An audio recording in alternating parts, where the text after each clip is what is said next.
Good evening. Good evening. Welcome, all of you. Welcome. We need to get tuned up, so our concert master, Charlene Shoemaker, will take care of that for us.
Good afternoon.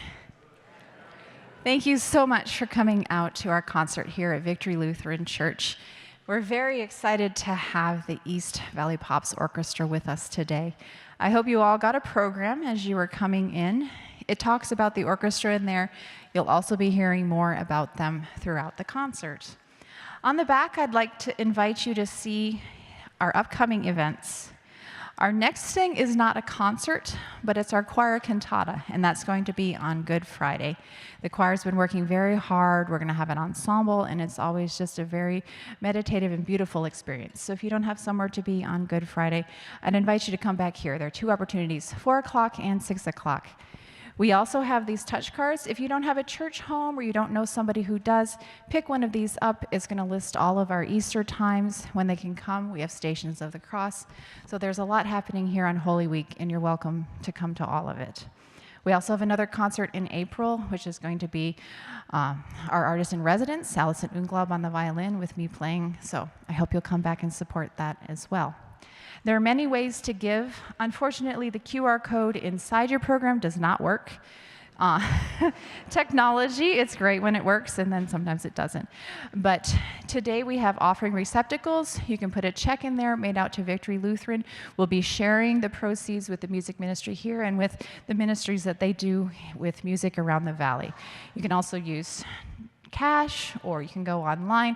Lots of opportunities. We appreciate your support, and we're just so thankful that you're here. I'm very excited to welcome Julie Mahoney and the East Valley Pops Orchestra.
Thank you very much. Well, as you can see on your program, that rousing number was the theme from the 1960 movie Magnificent Seven, which starred such big names as Yul Brynner, Steve McQueen, and James Coburn.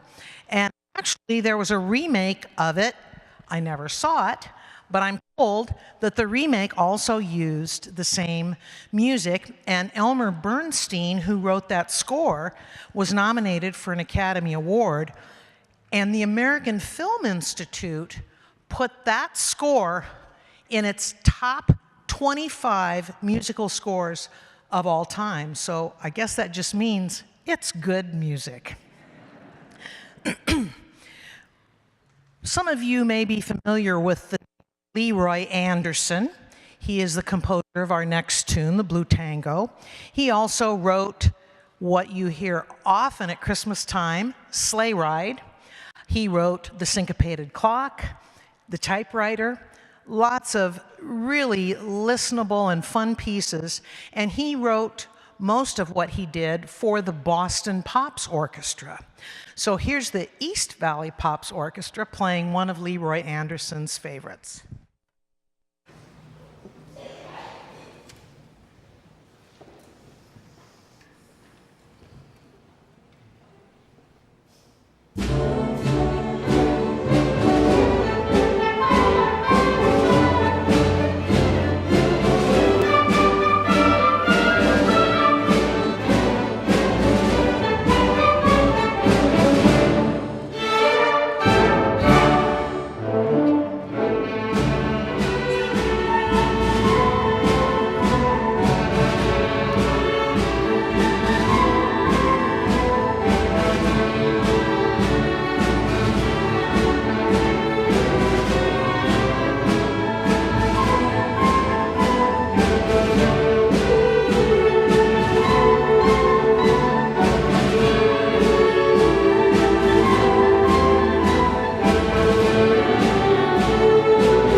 Thank you very much. It is such a thrill to finally be here. We had plans to appear here exactly 3 years ago, March of 2020, and then everything just shut down, and every single musical group I participated in just folded up shop, and we all went home and I guess turned on our stereos and just listened to music because we didn't have any groups to play with. So we're just so pleased that we were able to finally get a concert put on here and play for such a wonderful audience. Thank you all for coming. Well, our next piece was written by Peter Ilyich Tchaikovsky, a Russian composer. And you may know him perhaps for the famous 1812 Overture. That was a biggie. Also for another piece we always hear every Christmas, the Nutcracker Ballet. And those were written by Tchaikovsky. This Capriccio Italien is kind of an interesting story behind it. Tchaikovsky's marriage had unfortunately kind of fallen apart, and he was depressed, upset. And so he and his brother decided to take off, leave Moscow, and go away for a holiday in Rome. And so they were down there in Rome for quite a while. And it was during the carnival time, the time leading up to, Ash Wednesday. And there were a lot of street musicians and parades and that type of thing. And Tchaikovsky was hearing all this Italian folk music.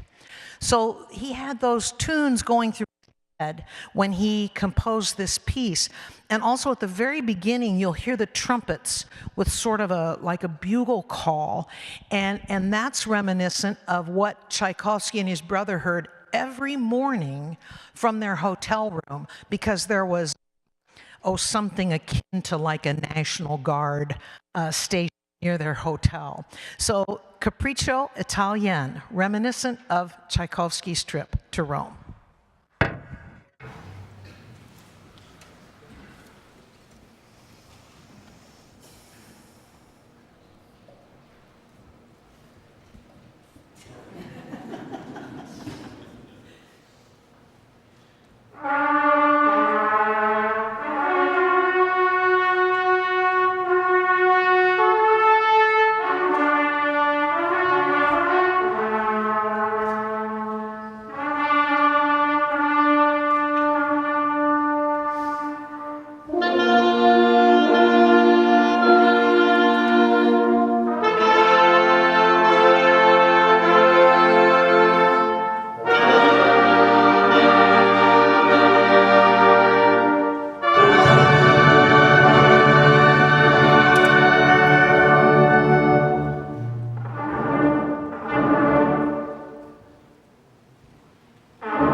Well, I have the utmost faith in this orchestra. They are a group of highly dedicated musicians. We begin our rehearsals in mid-October. We rehearse every single Monday afternoon. And this is probably our maybe 7th concert. Chris, does that sound right? That we've put on since the 1st of February. Well, I was just the tiniest bit nervous because, see, we had a whole week off.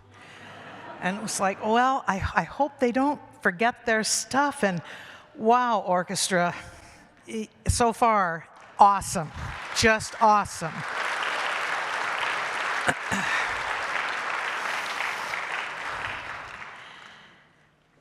I became the conductor of this group in 1994, so I've been doing it for a while. Well, thank you. You're just applauding because nobody's fired me yet, so. Well, the next piece, Nearness of You, was written by Hoagy Carmichael in 1937, and it is today considered to be a standard. In other words, it's just part of the standard pop/jazz literature. And if you're thinking you maybe don't really recognize the title, I bet when we start playing it, you will. And I just love the words, and I'm just going to read you the very beginning of the lyrics. So if you're sitting next to your sweetie, you know, maybe while this is playing, you want to hold hands or something, or because it's very romantic. Hear the words. It's not the pale moon that excites me, that thrills and delights me. Oh no, it's just the nearness of you. It isn't your sweet conversation that brings this sensation. Oh no, it's just the nearness of you. When you're in my arms and I feel you so close to me, all my wildest dreams come true. So enjoy our romantic selection.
some of you are holding hands anyway.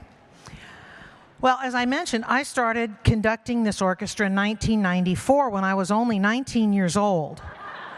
Oh, no, wait a minute. No, I was a little older than that.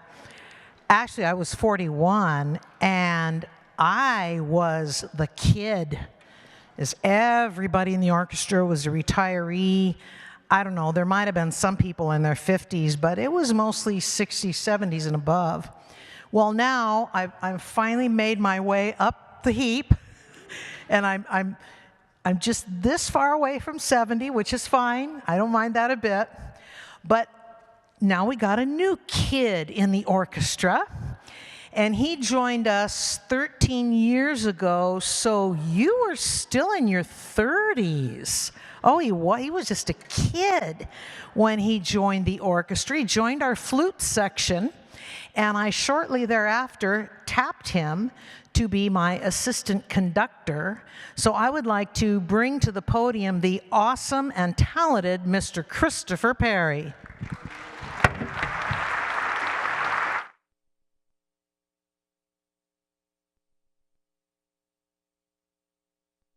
Thank you so much, Julie. I'll give you the $20 bill later.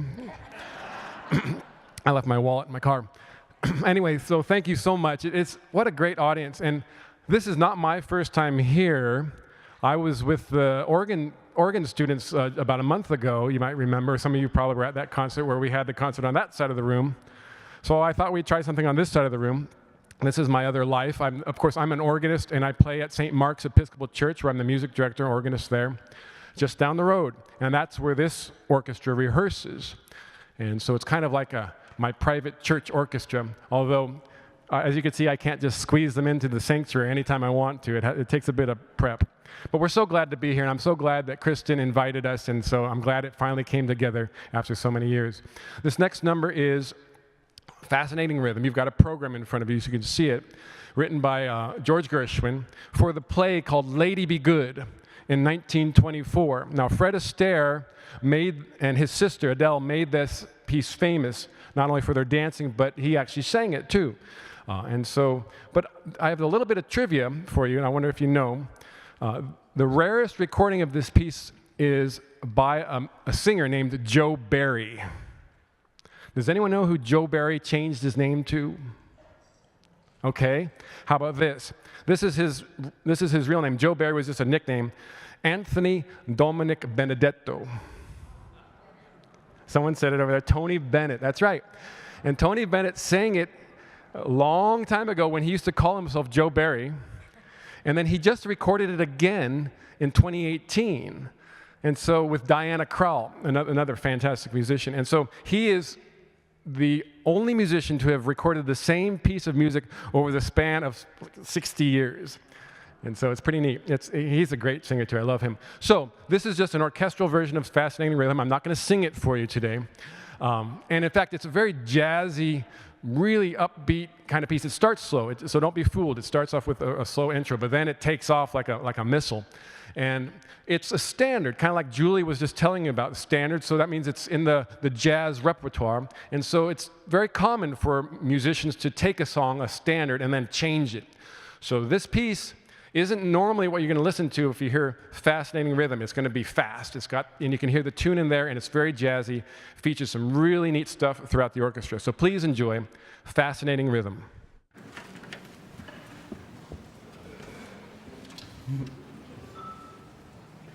I'm going to fall over, I think.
That's one of my favorite pieces of music that we do. It's so cool. And I just have to point out that Karen Beck on the trumpet had a righteous solo. Well done, Karen.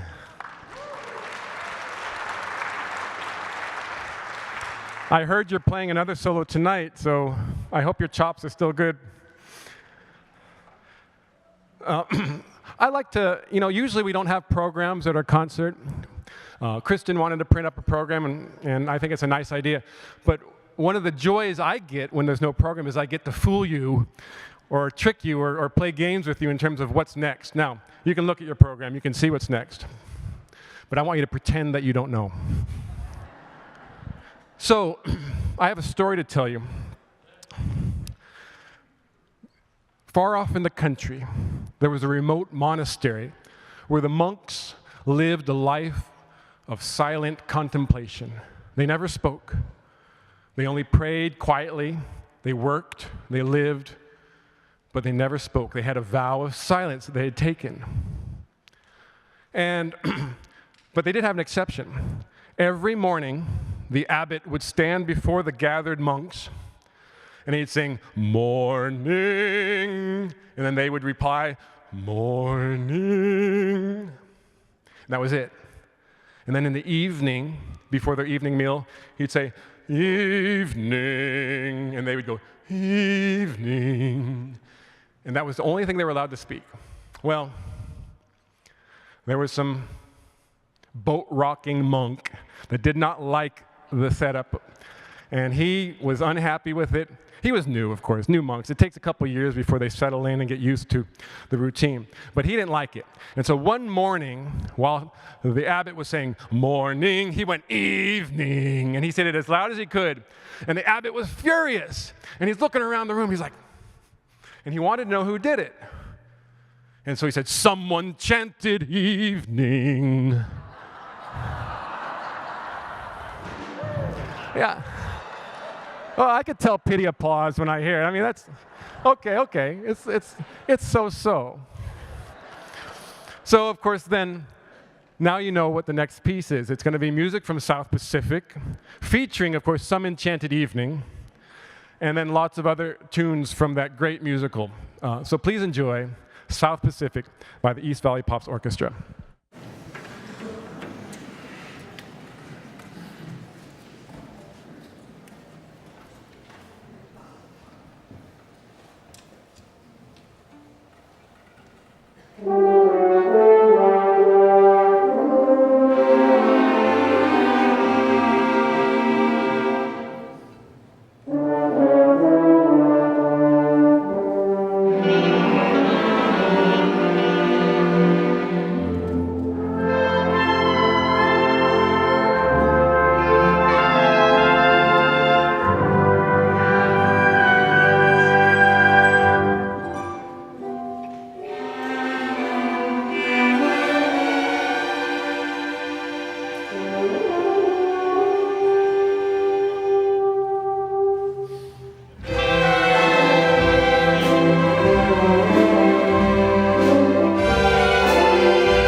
Thank you so much.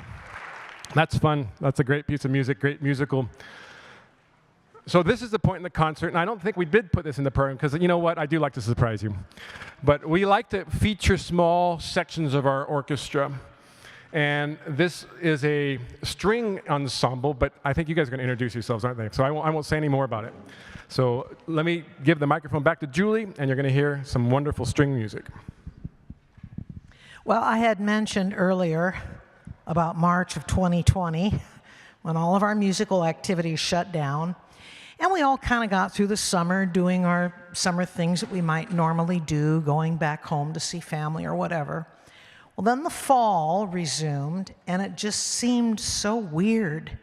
No rehearsals. It was just very odd. So I didn't know it, but two members of my violin section, Margie Labarge and Celia Stell, were getting together and playing duets. Outdoors, to be very safe, outdoors, 6 feet away from each other. Well, then Celia did some research and found out, hey, there's a bunch of trio music out there for 2 violins and a viola. So I get the call, hey, why don't you join us? And so we spent a delightful fall, the 3 of us playing together, enjoying just making music, always practicing outdoors, 6 feet apart from each other. And you know what? We put on 2 holiday concerts, one at Margie's winter home of Good Life and one at Celia's place, which is Leisure World. And people just sat outdoors and enjoyed our music. Well, then, a pleasant surprise, Kathy Hilson-Tedger, one of our cellists, flew down from Canada to her home in Rio Verde. Well, wow, now we've got a string quartet. So we ended up putting on 3 lovely little outdoor spring concerts in March. And this is one of the pieces that we played. It's entitled Palladio. It's written by Robert Jenkins. And when we start playing it, you might think, gosh, I think I've heard that before. Where have I heard that? Well, it was used for a Diamonds commercial quite some time ago. Diamonds are forever. And I'm also told by some people it was used in a L'Oreal commercial. So I don't know about that. I never saw it. So we decided that it was so good and so much fun to play that we had to add a few more strings to the mix. So we've added Charlene Shoemaker and Guidon Lapide, and we've added Chris Ellis and Jeannie Williams, and we've added Margaret Cowger. And of course, we wanted to have a bass, so we added Joe Taylor. And Marilyn was our second viola that we added in. So please enjoy Palladio.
Wow, I feel like buying jewelry and makeup.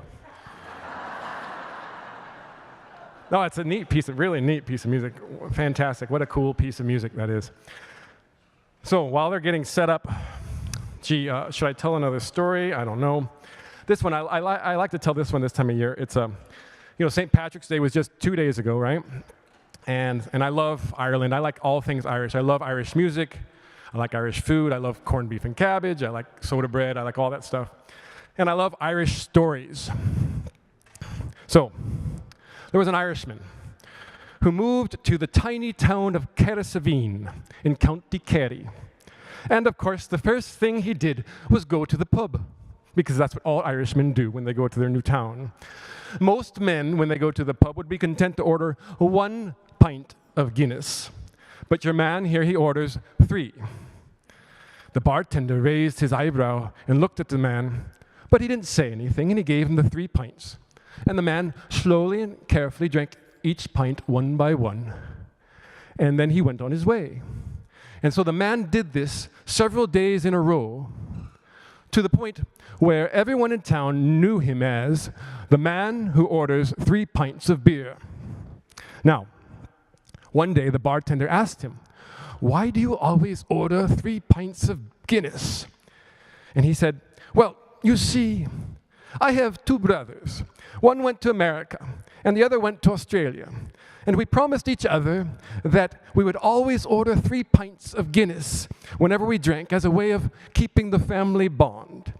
Well, the bartender and the whole town loved this answer. They thought it was wonderful that he was so close to his brothers. And so the man who orders 3 pints became famous in Carrickaveen and all the towns around. But one day, the man came in and he only ordered 2 pints. The bartender poured them with a heavy heart. And he said nothing to the man because he didn't want to disturb him in his obvious grief. And of course, around town the word spread that one of the man's brothers must have passed away. So the next day when he went to the pub and he ordered his 2 pints, the bartender said, "Folks around here, and me most of all, want to offer our condolences to you on the loss of your brother." The man thought about this, and he said, "I'm sorry. There must be a mistake. Both of me brothers are alive and well." "Is that so?" says the bartender. "Then why are you only ordering 2 pints?" says the man. "That's easy. I've given up drinking for Lent."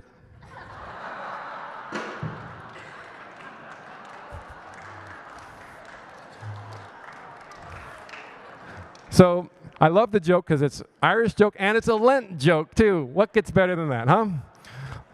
Lent is a time of year we should be telling more jokes. Now this next piece is a great piece of music that from Glenn Miller called Chattanooga Choo. And so please enjoy.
Thanks a lot. That's a fun piece of music as well.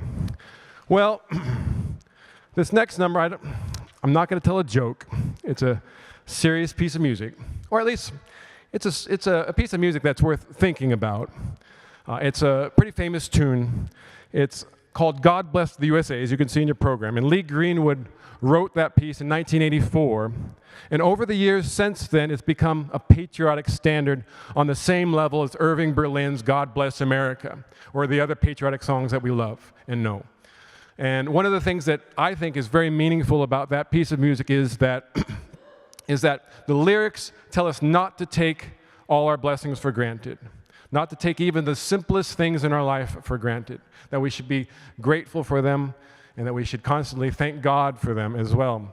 And the other part of the lyrics that I like is that it really reminds us of the veterans that have given their lives, their time, their bodies, their hearts and souls to protect this country. So please enjoy the East Valley Pops Orchestra and God Bless the USA.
Thank you so much. Thank you so much. You know, what a great group we've got here. So many talented musicians, and they all give of their time. They all give very generously of their time. And Julie's going to talk a little bit more about our charitable efforts, and I'd like to bring her back up. So let me bring back up the talented, the wonderful, my dear friend, Julie Mahoney.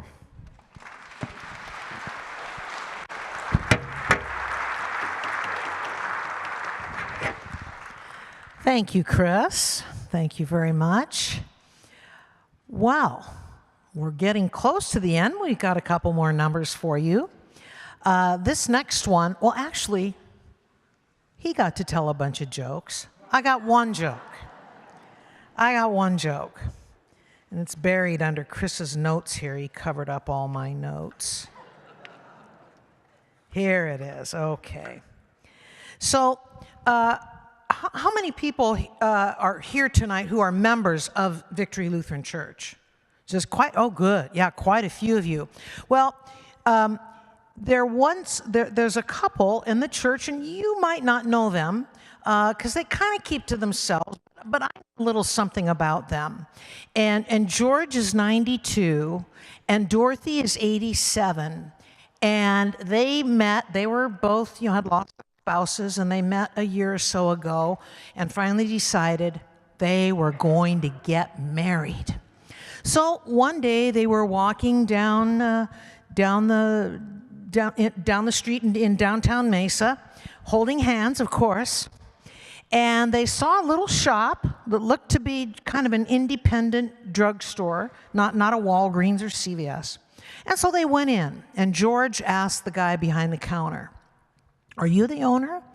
And the fellow said, "Yes, sir. I'm the owner. I'm a registered pharmacist. What can I do for you?" And George says, "Well, tell me, sir, do you carry prescription drugs for heart problems, like blood thinners and blood pressure control and that type of thing?" "Oh, yes, sir. I have a wide range of medication for all cardiac issues. No problem there." And Dorothy chimed in and said, "Well, how about medicines for memory issues? Because I've been forgetting more here lately." And the pharmacist said, "Oh, yes, we have all the newest drugs to help out with memory, and supplements as well to help with memory issues." And George said, "Well, now, how about things for heartburn and indigestion and constipation?" And the druggist said, "Oh, absolutely. Right down there on aisle D, we've got all kinds of, a huge selection of brand name and generics, so I've got all that covered." And Dorothy says, "Well, now, what about vitamins and sleeping pills?" She said, "I have to take my Geritol every day." And the pharmacist said, "Absolutely. We've got a whole range of products, vitamins and supplements, minerals, everything that you would need over there on row A." And George said, "Well, now, what about wheelchairs and walkers and canes?" And the druggist said, "Absolutely. Back in the corner there, a whole section." And Dorothy kind of modestly said, "Well, what about..." The pharmacist said, "Oh, yes, we carry generic adult diapers." And George and Dorothy looked at each other, smiled, and said, "We want this for our bridal registry."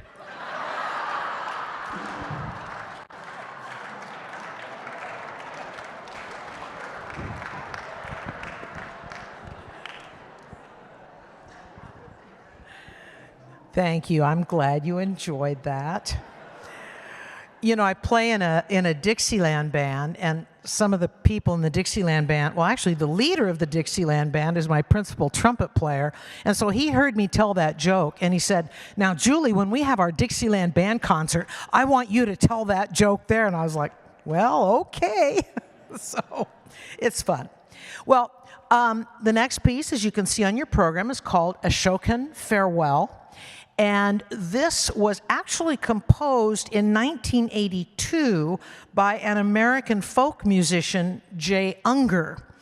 But it became very popular and very well known in 1990 when Ken Burns chose to use it as a recurring melody all throughout his PBS series, The Civil War. And we are very fortunate to have, well, actually, we have more than one fiddler in our orchestra, but we're going to feature one of those fiddlers for this tune. Jerry Setvite will be playing the opening solo. And Jerry, has anybody gone to the Renaissance Festival this year? Anybody? Oh, you're not Renaissance Festival goers. Well, maybe you went in years past. But Jerry, and he's a little over 39 years old, and Jerry goes out there every weekend with his Renaissance garb on, and he fiddles away the whole day long, and for the patrons, and they toss their dollar bills into his case or the hat or whatever he has out there. So he's a very experienced fiddler. So we're glad to have him as our soloist for Ashokan Farewell.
Thank you, Jerry. Thank you, orchestra. I never get tired of hearing that piece. It's such a beautiful melody.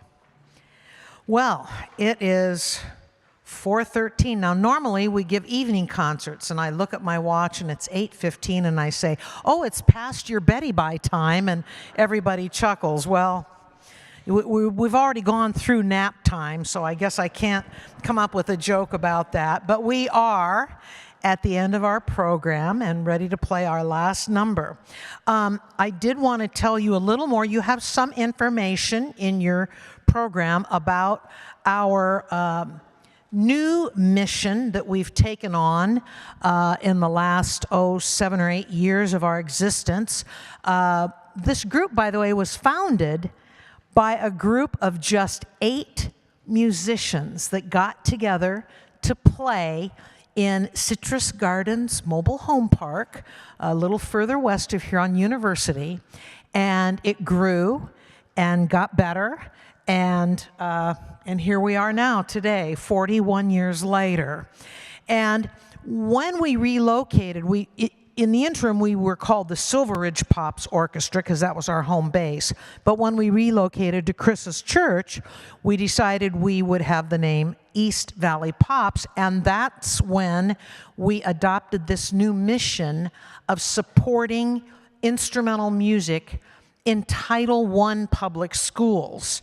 And Title I schools are low-income schools where the families are at or near the poverty level. And we named this special fund that we've set aside and dedicated to this work. We named it the Bill and Cynthia Richey Music Education Fund, which was named after 2 wonderful members of our orchestra that were so incredibly generous the whole time they were in our orchestra. And when they had to retire from our orchestra, we thought this would be the best way to salute them by naming this fund after them. Since we established this fund, we've given tens of thousands of dollars to 34 different schools, and each year we put on 2 concerts for elementary band and orchestra students in Title I schools. And we just got done with those concerts the first full week of March, right before the kids went on spring break. Those 2 junior high school auditoriums were packed full of children, and we had so much fun giving $1,000 to every school that was in attendance. And there's only one reason we've been able to do that, and that's because of the incredible generosity of our patrons and our orchestra members, who are also very generous with the Richey Fund. As a matter of fact, we used to have this amazing MC. His name was Harvey Beck, and he was the MC when I first became the conductor of the orchestra. And he was one of a kind. I mean, I know Chris and I do a decent job of fronting the orchestra and doing the introductions, but Harvey, he was just a gem. He made everybody laugh, and he made our concerts fun, and we all loved him so. And he did pass away this past March, about a year ago. And so the members of this orchestra added $1,800 to the Richey Fund in memory of our dear Harvey Beck. So,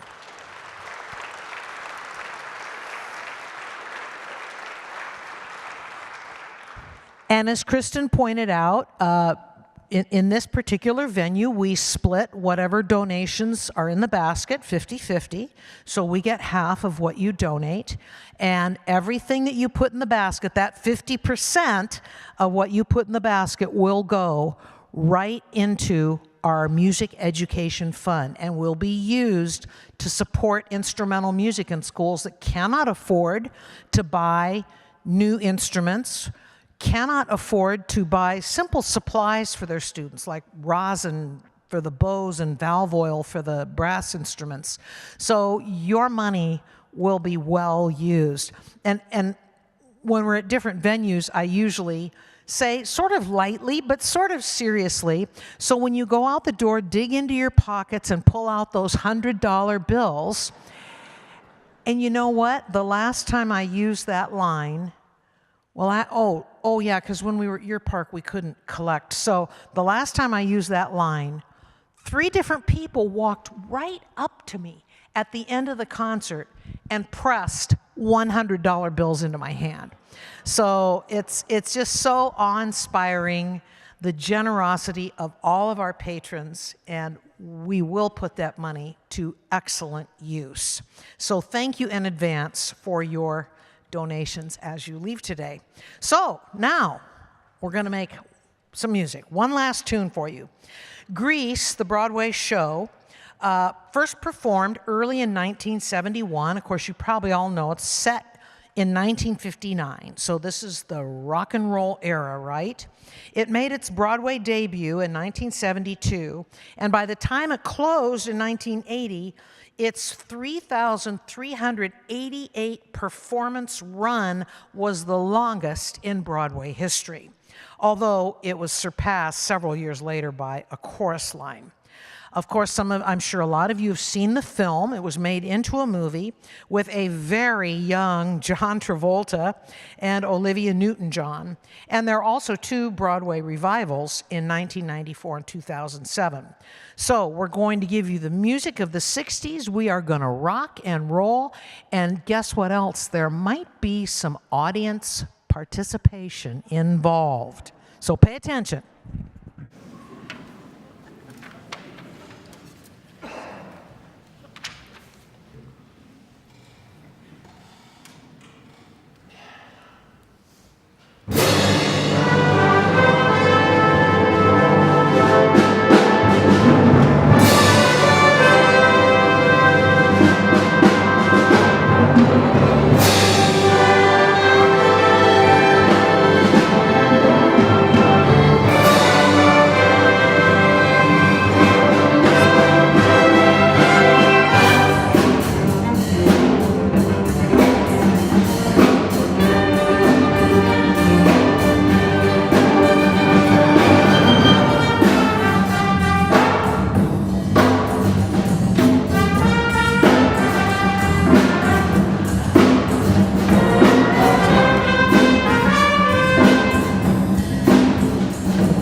Would you like one more? You want to hear one more? Let's get that youngster back up to the podium for our encore. Youngster. I am 50. So one more number. It's a nice quick number. So we won't keep you too much longer, but it's a selection of patriotic tunes that we hope you enjoy. So please, thank you so much for having us here. Hopefully we can come again sometime. Thank you, Kristen. Thanks, Victory Lutheran. And thanks for being such a great audience tonight. This is American Patriotic Themes.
Thanks so much.